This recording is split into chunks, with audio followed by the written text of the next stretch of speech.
This first entire plate is about getting tuned in. It sets up the basic ideas. Connect with divine order, Ma'at. Know you can always become, Kepera, and be reborn, Osa. Understanding the shadow, Apep, but always trust the light, Ra. Use your will and powerful words, Heka, to claim your spiritual strength.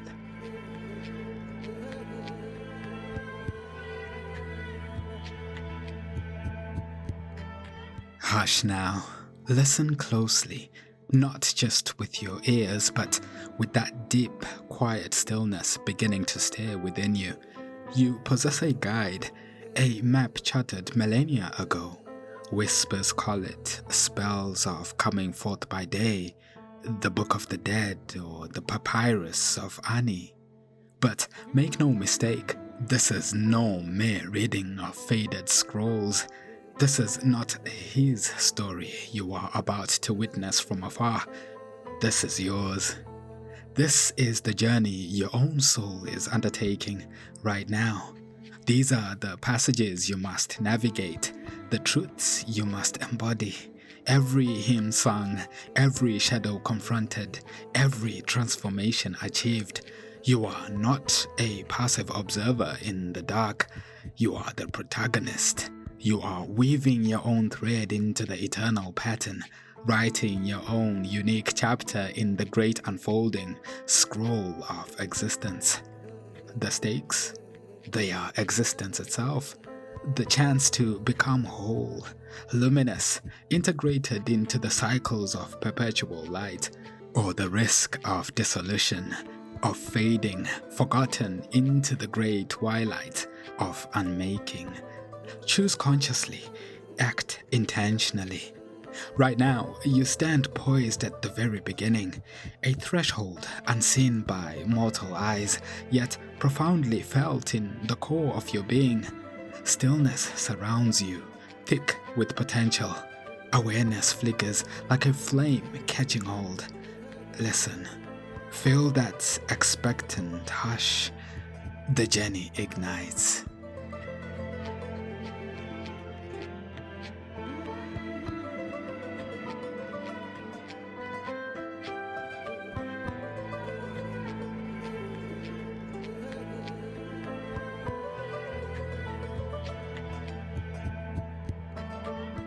Plate 1.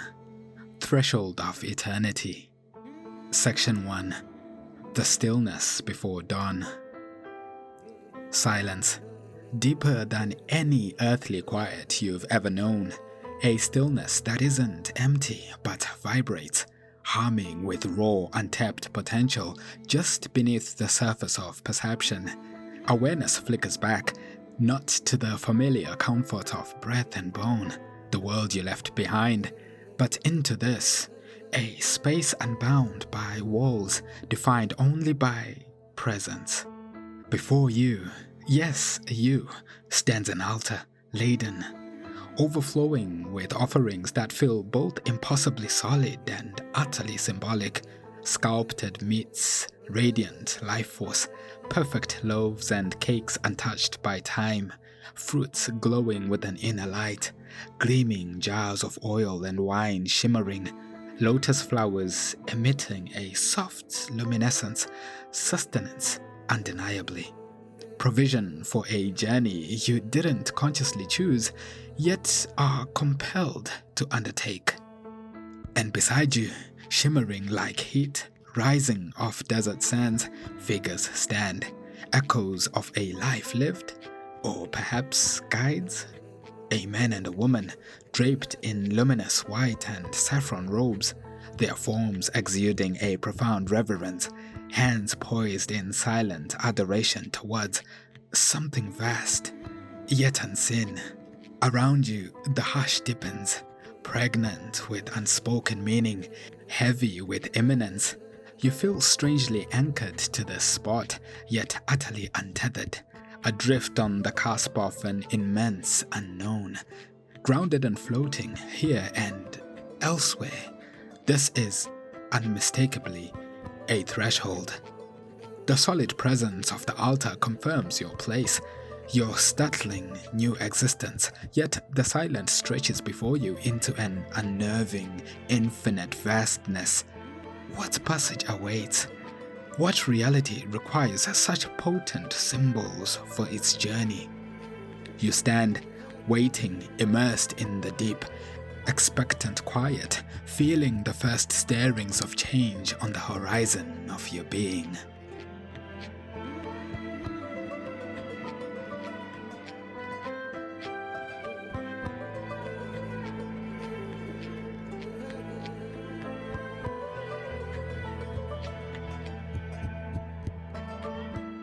Section 2.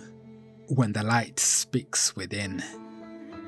Then a shift, subtle at first, a warmth infusing the cool stillness, spreading like whispered secrets. It glows, blossoming on the very edge of your perception. A light. Not the stark sun of the forgotten world, but a vast ocean of liquid gold. It pulses, a slow, majestic heartbeat, impossibly ancient, yet vibrantly, eternally new. This isn't mere illumination. This is the palpable throb of creation itself, the primal rhythm of existence, made visible. You know this presence, instinctively. Ra, the divine radiance, appearing as Khepera, the becoming one, the sacred beetle rolling the dawn across the threshold of reality. As this awareness floods you, something ignites within. Not a thought formed by logic, but a deeper impulse erupting from the core of your being. An undeniable compulsion. You must acknowledge this power. This profound silence demands to be met, answered. A vibration must rise from within you to meet the vibration washing over you. Words begin to coalesce in your consciousness, like sunlight gathering on morning dew, not recalled but arising. The inherent wisdom of your soul finding its voice, responding to the ultimate truth, the opening lines of a sacred hymn you never learned, yet have always known, surface with urgent clarity. Praise to you who arrives as Khepera, the becoming one, source from which the gods themselves arise. The stillness holds its breath. The journey quickens in that charged silence. Your voice, your intention is about to join the cosmic song, stepping knowingly onto the path revealed by this overwhelming, beautiful, terrifying light.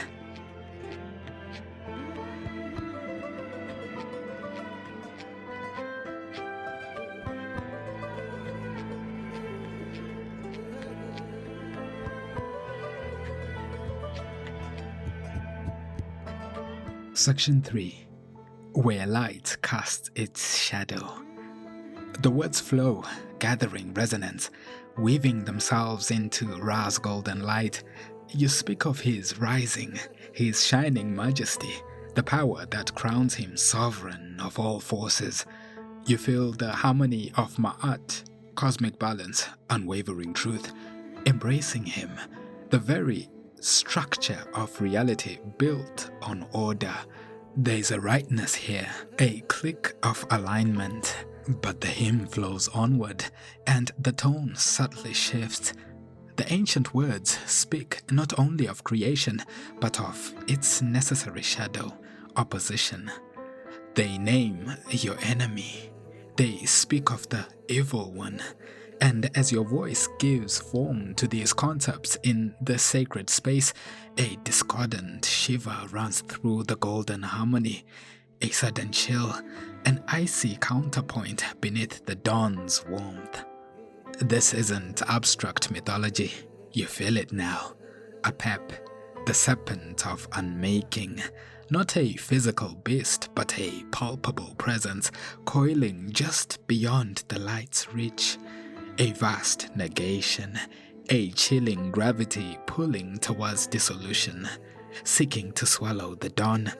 It is the shadow cast by this glorious generative light, the ever-present potential for chaos, for unraveling, for the end of all becoming. The realization hits like a physical force. This journey isn't a simple ascent into light. It demands navigation through the darkness that defines it. The path forward cuts straight through this eternal conflict. The perfect harmony was only half the song. Now you hear the grinding dissonance of the struggle beneath the sacred melody. And the stakes crystallize with terrifying clarity. To falter, to lose alignment with Ra and Ma'at isn't just error. It's feeding this shadow. It's risking the unraveling of your own fragile consciousness. Dissolution back into the unformed darkness from which Khepera raises the light. It's the horror of becoming like those the hymn warns against, the children of impotent revolt, paralyzed forever, who shall never rise up again. Your very essence, your hope of continued becoming, hinges on facing this serpent's shadow. The awe remains profound and humbling. But now it walks hand in hand with fear.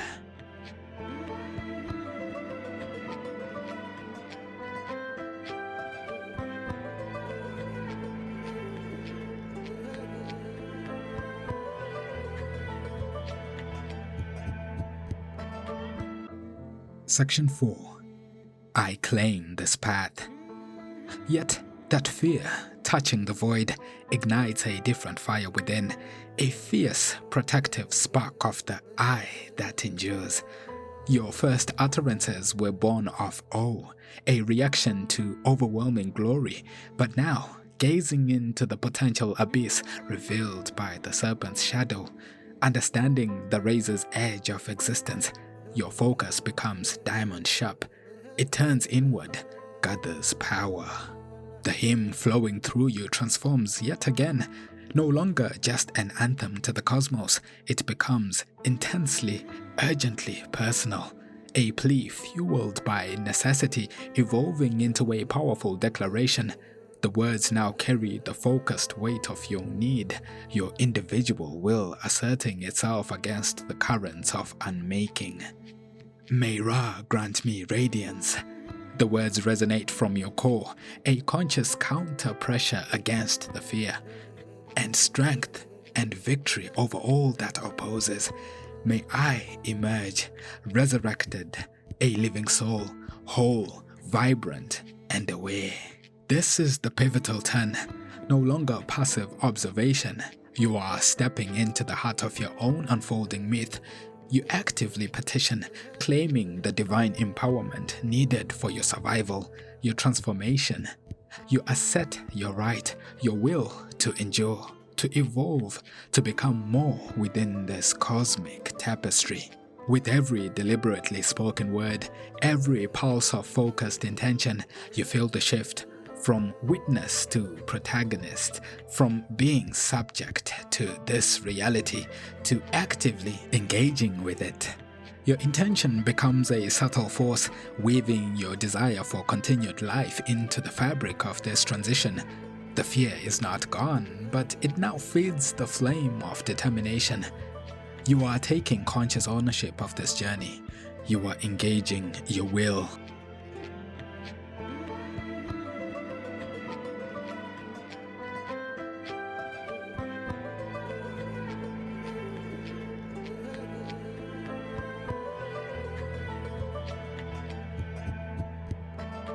Section 5. Can one soul endure infinity? But as your will surges, as the specific petitions for eternal blessings continue, the sheer audacious scale of what you're asking crashes upon you. To witness Heru at the helm of the solar back, to stand against Apep, the world encircler, and participate in its eternal defeat, to demand that your soul, your Ka and Ba, be granted ultimate freedom to roam realms beyond imagining, to gaze perpetually upon the sun and moon, to dare ask for a seat among the imperishable stars, traveling with the gods themselves. This immensity expands, threatening to crush you. The cosmos unfolds as infinite cycles, forces beyond reckoning, and Apep? It's more than an enemy. It's the insidious pull of entropy within all things, threatening to unravel the very threads of your consciousness. This fragile I you strive to hold together. A doubt colder than the serpent's shadow flickers. Can I truly do this? Me, this single spark of awareness? Can my voice truly carry across this silence? Is my will enough against the void? The determination falters under the crushing weight of forever. For a terrifying moment, the journey seems impossible, the serpent's victory assured for one so small. Is this the true meaning of death? This glimpse of hope before the final dissolution?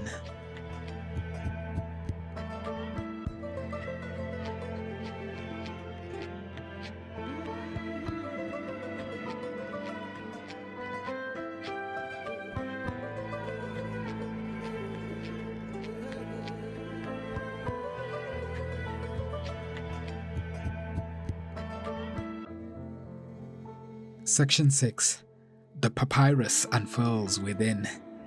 Just as that question threatens to extinguish your fragile flame, something profound shifts within the hymn's resonance. A hidden layer unfolds, not read, but known. This isn't just song, it's gnosis, living knowledge. The insight flashes. Jehuti, divine wisdom. Ma'at, cosmic truth. Stand as Ra's recorders. Nothing is unseen, no struggle is meaningless, an underlying order persists, eternally witnessed. Your voice is heard, your striving is registered. And more. Behold, O Sir, you are identified with the god of death and rebirth. This isn't finality, it's process, participation in the eternal cycle. Darkness precedes dawn. Dissolution precedes becoming whole again. The gnosis illuminates. True power lies in knowing and aligning, understanding and speaking these truths. Order, rebirth, awareness is the shield. The light against the shadow. Faith isn't blindness, it's empowered understanding. Ra's victory isn't mere hope, it's the cosmic law this hymn enacts through your conscious participation. The weight lifts, the fear recedes, replaced by focused clarity. You see the pattern, you understand the path.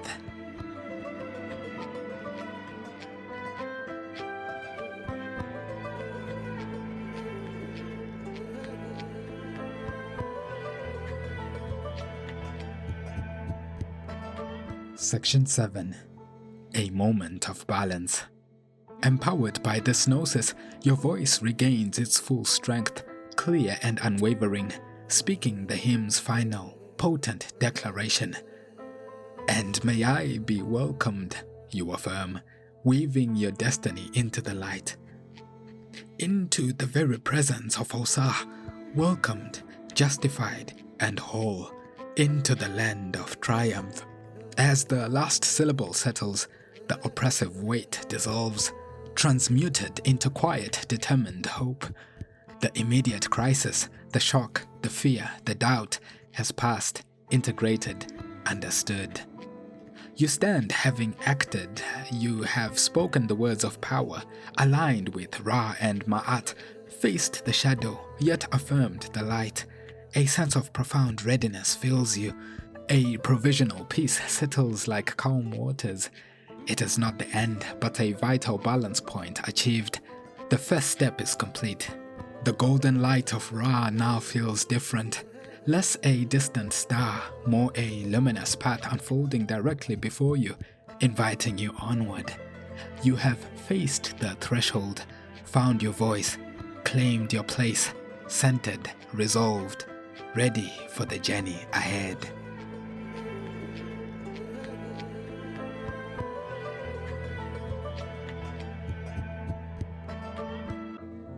Commentary and teachings. You have now stood at the deep doorway. felt the first light touch you, and spoken the soul's first words here. The journey has truly started. Let's pause in this bright space and look together at the deeper wisdom held within this first step, plate 1 of the papyrus. First, look closely at the picture, the scene shown to you. See the figures there, like Ani and Tutu, standing in worship. When they raise their hands like that, it's more than just asking. It shows they are aligning themselves, opening their hearts and minds to connect in harmony with the great divine light, Ra. Real spiritual power often starts simply by getting in tune with the source. Think about the offering table, piled high with gifts. This isn't just regular food. It stands for the life energy, the car, that feeds the soul on this non-physical path. The bread, meat, wine, and the flowers are symbols for the grounding energies and life force needed. It teaches us about holy exchange. To receive blessings, the soul offers its own gathered energy, its essence. Notice also the balance shown right away. We see both a man and a woman. This tells us wholeness needs both sides. Tutu holds sacred tools, the sistrum used for harmony and clearing negativity with sound, and the menat, a symbol for joy and life energy. This means the journey needs both focused will, like Ani shows, and the flowing, life-giving energy, like Tutu brings. Their clean, white clothes also show they are pure and ready to meet the sacred. Now, let's think about the hymn, the holy words you spoke. It starts by calling Ra Khepera, the scarab beetle pushing the sun. This is a deep idea about becoming. It means always changing, growing, life creating itself and pushing forward. Even after death, it's the spark of life inside saying, I exist, I continue. The hymn says Ra is embraced by Ma'at, which means truth, balance, and the universe's natural order. This teaches a core truth. Reality isn't just random. There's a right way things work, a hidden pattern. Living truthfully during life helps you cross over peacefully after death. This whole journey is really about understanding and living Ma'at more deeply. The hymn quickly mentions Ra's enemy, Apep, the chaos serpent. This isn't meant to just scare you. Apep stands for the necessary shadow, the force of unmaking that order pushes against. Think of it like darkness making light visible, or silence making sound meaningful. Recognizing this, the other side, both outside and inside, is important. But the hymn promises that light and awareness, like Ra, always win against chaos in the end. Facing the shadow, though, helps the soul's light grow stronger. The hymn itself is Heka, holy words with real power. In the spirit worlds you're entering, words spoken with focused feeling can actually shape things and call for help. This is the ancient magic of focused thought and intention. Finally, the hymn changes to ask for personal help. May I receive? And clearly links you, the speaker, with Osa. This is key. It shows the soul moving from just watching to taking part, using its will. By connecting with Osa, the great symbol of death and rebirth, the soul claims its own power to be reborn and overcome being destroyed. It reframes death as powerful change, not an ending. Asking for freedom and energy for the Ka and Ba reminds us the soul has many layers or energy parts that need care on this journey. So this first entire plate is about getting tuned in. It sets up the basic ideas. Connect with divine order, Ma'at. Know you can always become, Khepera, and be reborn, Osa. Understanding the shadow, Apep, but always trust the light, Ra. Use your will and power powerful words, Heka, to claim your spiritual strength. This plate sets the starting journey for everything that follows. It's like adjusting the soul, getting it ready before going deeper into the secrets of the afterlife world. Hold on to this understanding, this balance, as you prepare for the next step on your path. In Plate 2. Thanks for joining me. Join me again next time. This is the House of Horrors, signing out.